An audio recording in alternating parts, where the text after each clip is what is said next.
This is the Ann Bly's 8x2 by 1.5 foot raised garden kit. This is how it arrives in this cardboard box right here.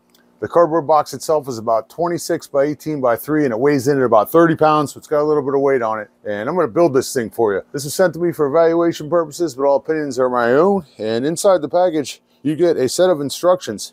You get 8 of the side panels, 2 of the end panels, 4 of the corner pieces, and you get 4 caps for the top. You get 2 bags of screws. You get a Phillips head screwdriver, a little socket here for tightening down the screws.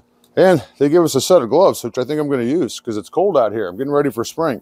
Now these panels are made from a combined zinc, magnesium, and aluminum coated steel. Each panel is a little less than 1 millimeter thick and they have been edge polished, so no sharp corners.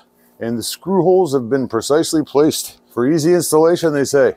This garden box kit has a modular design, so with the panels they've given me here, I can make different designs out of it. I'm actually not going to use all the panels in this case because I've measured out an area right here along my fence that I want to use, and I'm actually going to take 2 panels out so that I make this 6 foot long instead of 8 because I don't want it coming all the way up.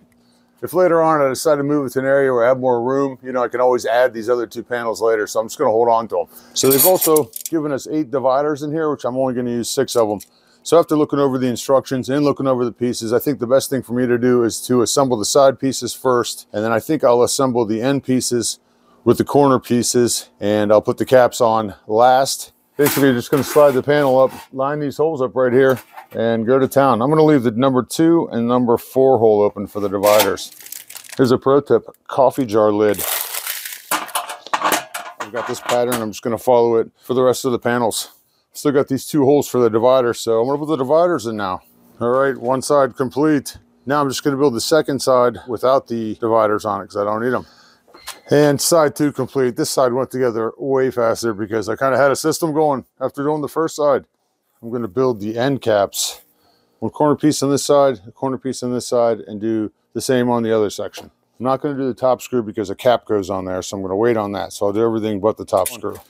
Once you get the first screw screwed on, you can put 1 screw in and pull it up, stick a second screw in, and do 2 at once. Now that I've got the sides and the ends assembled, I'm going to remember that 2 and 4 are my spacers. The 2 hole is going to be towards the top. And I know that I've got a screw missing on the top here because I want to put the cap on. So just pay attention to where your top is. I'm just going to go down the row. You get the idea. Leave the top hole open for the cap. They've given us 4 of these caps. We left these 2 holes open, so they're just going to sit in there like that.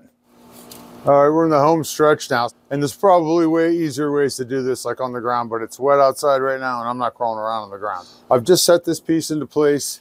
I've lined up my sections right here, my 2 spacers that are going to get screwed in. I'm going to screw in these right here and put the caps on the tops, and we should be good to go. Here it is fully assembled as a 6 foot unit. If I had added those second units, it would have, gone 2 foot longer, but this is the space I have, so this is what I'm going to use. You can see it's a bottomless design, and with the spacers I have in there, I've given myself 3 sections right there. Perfect to put 3 different things in. This is going to be perfect to put these fig coatings in once they root. You can see it has a great classic traditional look to it. This planter would be great for a whole variety of outdoor plants, small trees, like in my case, vegetables, flowers, herbs, all kinds of stuff. I love it.